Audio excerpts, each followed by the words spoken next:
On with the one and only, the legend himself, the highlight, Justin Gaethje. Justin, bro, first off, I told you before we were recording, you're a dog, you're a warrior. You went out there and fought Max in one of the best fights that we've seen, and I don't even know how long, fight of the year in my opinion. How do you feel off of that 300, the totality of it, right? The lead Yeah. up, the camp, the walkout, the fight, the knockout. Can you put into perspective for us? Yeah, I mean, it's just, it all goes by so fast, man. I mean, you start training camp 12 weeks out, you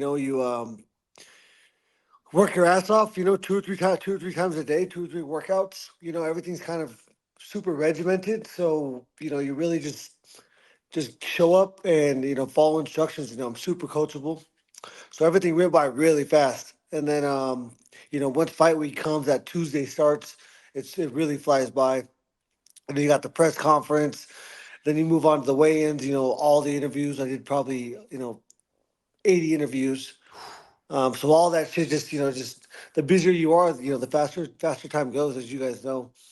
And so before you know it, the fight's there, and then flies by again, and then the fight's over, and then it's just crazy how you know it's really hard to take in everything in the moment because everything's just flying by. You're kind of on autopilot during all the media events. You're an autopilot during the weight cut because you don't want to think about that because that shit hurts. Yeah. And then you move on to the fight and just try to be perfect for a very, very small period of time in the grand scheme of things. And you know competition is crazy. I'm super competitive. I don't have there was never a second in there I wasn't excited to be in there. And it's a momentum thing. I caught that kick at the end of the first round, broke my nose. And momentum's a hell of a thing to try to get back, once you lose it. And, I think Max did such a good job at, gaining that momentum and then keeping that, through the fight. Again, it's such a short period in time, you know, and 25 minutes, and I just couldn't get it back, and he was really good. He was surprised me in a couple areas, how patient he was. I thought I was Hmm. going to be able to pull him into more of a fight, and his patience really threw things off of me. And all credit to him for executing like that. It was incredible to see, man, because obviously moving up a division, you were talking with Kamaru, obviously a great friend of yours, training partner, on his pod with Triple C. That you were like, I hope that he's a little bit slower, right? The move up, maybe he's a little bit slower. Did you see him a little bit slower? Did you feel like you could have attacked things in a certain way that he just maybe cut off a little bit quicker? I mean, yeah, his movement was very good, man, and something I wasn't expecting. I think he was definitely not slow. He was really fast. And yeah, I mean, again, it was just, me expecting something and getting something completely different was, such a testament to his game plan. It was awesome. And yeah, waiting outside and trying to catch him coming in was kind of what I thought was going to be going on more in my mind. And he really sat back and didn't get pulled into anything. He was really fast on his exits, and he was very fast when he closed the distance to those strikes. And you were chopping that leg too, dude. Like he Yeah, said it. He said he's gonna be like a couple of weeks before I can even walk normally. You were chopping yeah. that front leg I mean, to try and get him to switch stances, right? switch stances, change tactics. I think in the fourth round, after the third round, my coach, we have a couple. We all have different styles of fighting that we fight. In training, we train different styles. There's a patient side for me, and then there's a spot where I move forward and I really try to step on their feet and cause exchanges. And I think once we switched to that, I've started finding more success. Just it was just again a testament to his game plan because something that none of us were ready for, and it was good, damn good. Yeah. When you replay that first round, have you seen the fight in its totality No, yet? I haven't watched it. No. Okay. I was gonna say, can you run us through at least what you remember from that first round? Because I feel like things changed after that kick, right? The kick to the Yeah, I nose mean, at the end of the and first round. even before that, he landed a good uppercut, and Hmm. gave me a little buzz, and just how fast he closed the distance from A to B was very impressive. So I was like, oh shit. it's something I got to watch out for, something I got to be ready for. When he And it was, landed that kick, it was like, did you sit in the corner and be like, fuck, that was clean as hell? I mean, we're talking about 60 seconds in time. I mean, what he kicked me. I walked there. I noticed that I'm bleeding like profusely. Coach walks up. The crazy thing was the last 1 second, neither one of my coaches that were coming into the cage saw it happen Oh my God. because they were working their way into the cage. They got to get their shit together, get their bucket together, get the ice together. And so they didn't see it happen. Coach, I sat down and coach was like, "What the hell happened? You broke your nose." You're like, what? Yeah, and I was feeling my nose. I was trying to see how crooked it was, and that's the first time I ever broke my nose in a fight. So yeah, it was again 60 seconds in time. There wasn't a lot of processing information. It was just like, oh shit, that fucking hurt.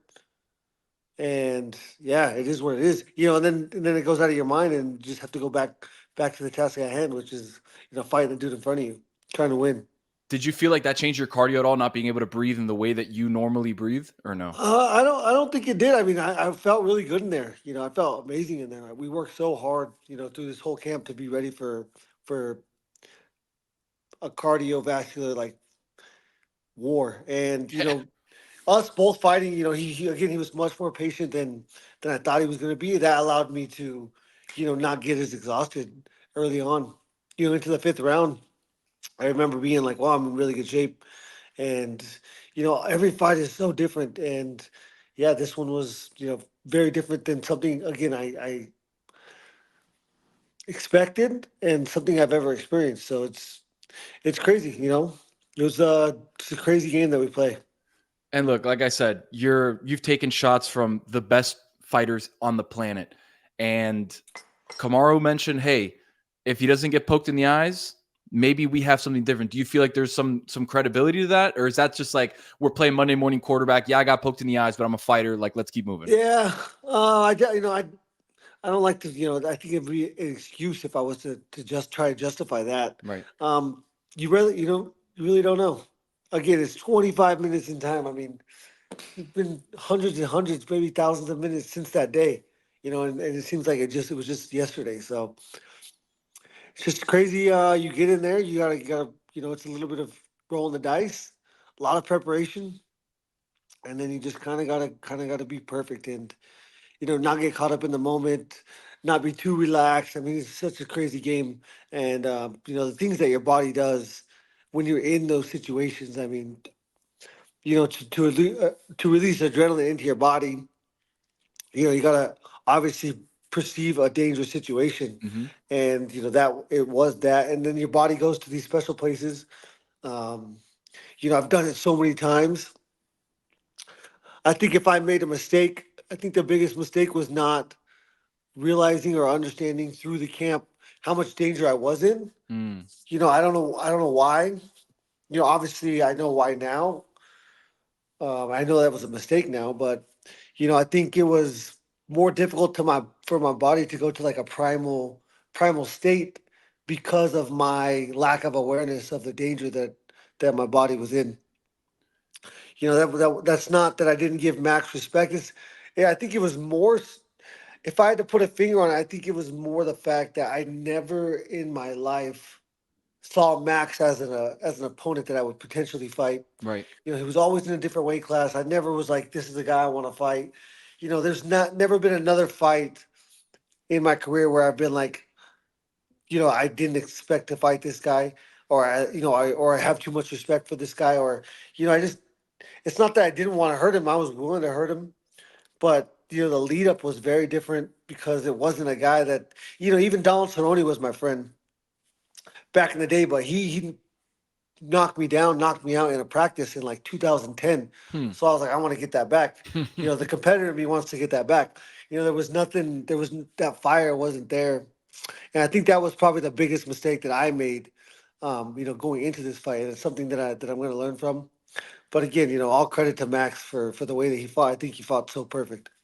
I think when you have two BMFs in one ring, I think that's what makes the BMF special, right? Obviously, you fought in the fight twice. Obviously, the first one with Dustin and this one now. And it's like, it's such a cool thing to see because when everybody said, oh, it's a gimmick, oh, it's this and that, it's like, guys, this is fighting. These are two of the biggest dogs on the planet going at it from each fight down, right? Like George and Nate, you and Dustin, you and Max. Like this is just dogs only. So it's like Yep. it's such a cool thing to see. Were you surprised when at the end of the fight, when Max was like, all right, come on, let's go. Middle of the octagon, me and you right now, last 10 seconds. How surprised were you? Do you think like, oh, wait a second, what is he doing? Do I have a shot here? No, when that happens, in my mind, just first thing that goes off is, of course, and I ran. I did. I tried the little flip kick, and then Yeah. he points. I jogged to that center. Um, that luckily we said it many times before. This was going to be the people's main event. I Mm-hmm. said it was going to be the best live show on earth, and it was just that because it's two guys that are just absolute competitors. I'm a competitor, he's a competitor, and we've been doing this for so long. And you know, I just think there's no other option. I mean, if someone points to the ground like that, there's no way that I'm not going to accept that challenge. Absolutely. And it could have easily been him. That's the funny thing. If Yeah, you land something clean, he's out. The entire fight is different. The entire night is different. Everything is yeah, different about that. yeah. Like I said, I haven't. I mean, I felt like I was losing, but you just never know. I think obviously I won. I think I won the fourth round, and I think the second round was close. Mm-hmm. I landed some very very heavy leg kicks. So you never know. I think he was probably up 3-1 on the judges' scorecards. It could have been 2-2, on a conservative judges' scorecard. And so we were both kind of fighting for everything. I don't think, in that moment you never think what the scorecards are. Yeah. Especially when he points to the ground like that. It's okay. That's the only way either one of us want to win. We want to figure this out. You don't want to let it go to the judges, just in case. We've seen some crazy things. Whether I was winning, losing, had no chance. It was 2-2 with that round being a deciding factor. You don't know. You don't take the time to think about that because that shit does not matter. Until that fight is over, and then it's like, okay, let's hope that this is correct. But we Um, both want to finish the same way, and that's by making a statement and leaving it completely out of anybody's hands but our own. yeah, absolutely. That's what the BMF is about. Who's the baddest motherfucker? We're gonna figure out the last 10 seconds who the baddest Yeah. motherfucker is. We're gonna point to the middle of the ring and we're gonna throw haymakers and cinder blocks until somebody goes down. So it was Yeah, like, well, I mean, we both told you guys what you were going to get. I think it was the right. best fight of the night, obviously, and yeah, it's bound to happen when you put two guys like that in the cage. How do you protect your mental health when it comes to something like that, where obviously you haven't seen the fight, but I'm sure social is just absolutely crazy. Are you in a space mentally where you look at that and be like, oh, fuck, like that shit, I have to turn it off for a little bit? Or are you one of those guys that can kind of look at everything and be like, hey, it is what it is. That's part of the sport. Shit happens. Like, let's keep it moving. Yeah, I mean, I've said it to my family. Thought my family was terrified. All the girls For were sure. crying. You know, I was at the hospital. Getting checked out. And I was good. Again, being a competitor that I am, I'm not excited and I'm not happy that I lost. But I have to be content with what happened because I'm not gonna let it eat me up. I'm not gonna let me be negative to people around me. And because what we did was, awesome. Legendary. Yeah, legendary. And I think, again, I'm here to create a legacy. I think that, even though I lost, I think that does good for my legacy and for the future of my legacy. But I've also am able to put it into perspective that I've, TKO'd or KO'd 19 people. Mhm. And at the end of the day, this is the territory that I live in. I wish that I wouldn't have eaten that shot, but I do think that me going to sleep like that with 1 second left adds to the legendary status of that fight and to my aura that I bring into the to inspire people. That's why I do this, obviously. And if you guys notice, I never ever once doubted myself or gave up. And that's the name of the game. That's what I try to preach, and I try to show that through my actions. And I think that I try to take the positive things. I have a lot of people. My mom, my girlfriend, my sisters. They're all trying to check in on me every day, and I'm like, guys, I'm good. Like, it is what it is. I've been doing this my entire life. Right. I've lost big wrestling matches. I've lost fights before. It doesn't feel good, But as long as I'm content with the preparation in the lead up to the fight, then I have to be okay with the outcome. I think I was prepared. I think that Max was better that night. And I think I play a crazy game where chance and luck are small factors. And that's the way the cookie crumbled that night. You talk about legacy. In one word, what do you think your legacy will be? What do I think my legacy would be? I can't even say because I don't know what people see. I just hope that inspiring is what I Mm, hope that my legacy will be, because you don't understand. I came from the middle of nowhere. We all come from somewhere. Then this is such a worldwide sport. So to be able to touch people and inspire people from across the world is the craziest thing to me. Being from where I'm from, and that's my favorite part about this whole thing. Um, I'm not. I know, like in there, I look mean. I'm a nice person. I don't think you can find. I've interacted with a million. With what I do now, with through wrestling, through different sports, through fighting. I've interacted with millions of people, and you're not gonna find a handful that say that I'm not a nice person. I try to treat people the correct way, the way I want to be treated. And I think that you guys think that I might be mean. I love to help people, and so the fact that I am inspiring people from across the world, from different languages, through my actions is the most special part for me, and something I never thought I would be able to do. I thought maybe I would be able to be effective in my community, but my community is so big now. With the age of the internet and with the stage that I'm fighting on. So that's my favorite part.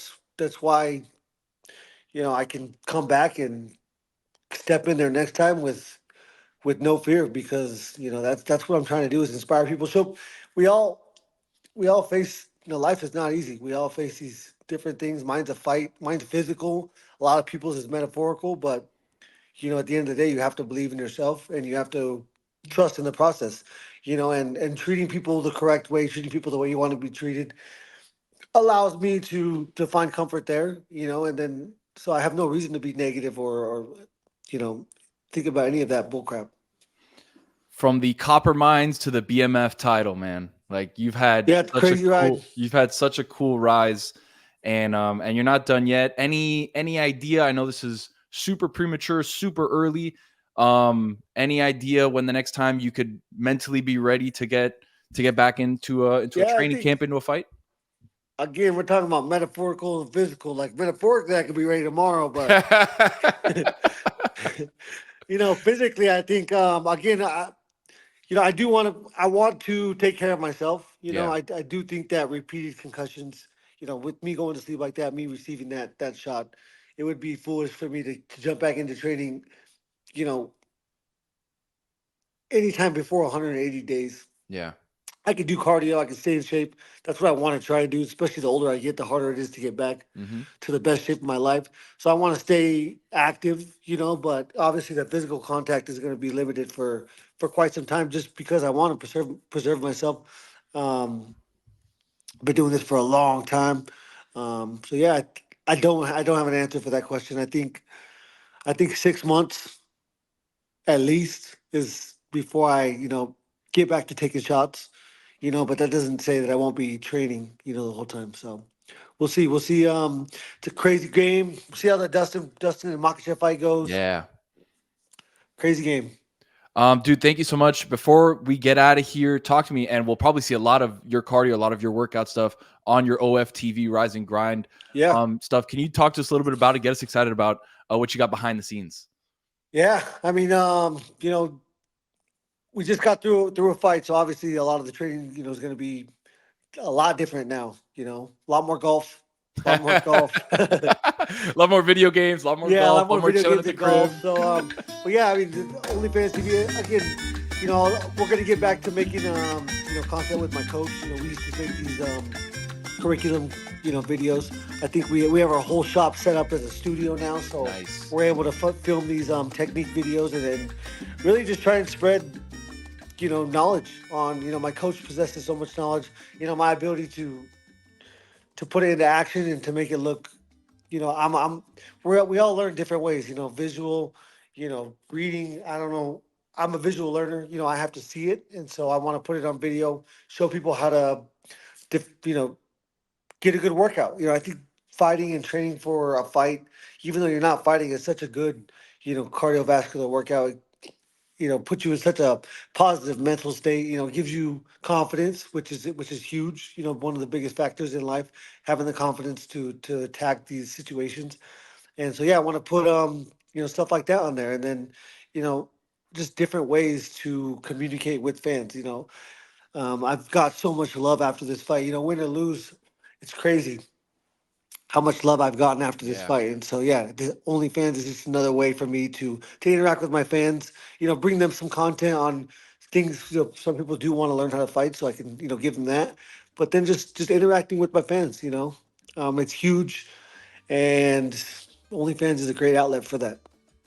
Check out Justin Gaethje's OnlyFans Rise and Grind episode with the highlight himself, teaching you everything. Hopefully, get some good golf stuff in there too. I'm going to be watching for some good golf content.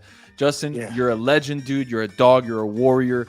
We appreciate you as media, as fans, as people, just in general. From again, copper mines to the top of the world in what it is that you do is just an incredible story, man. We appreciate you. We love you. Thank you so much for hanging out, man. All right, yes, sir, man. Thank you for your time.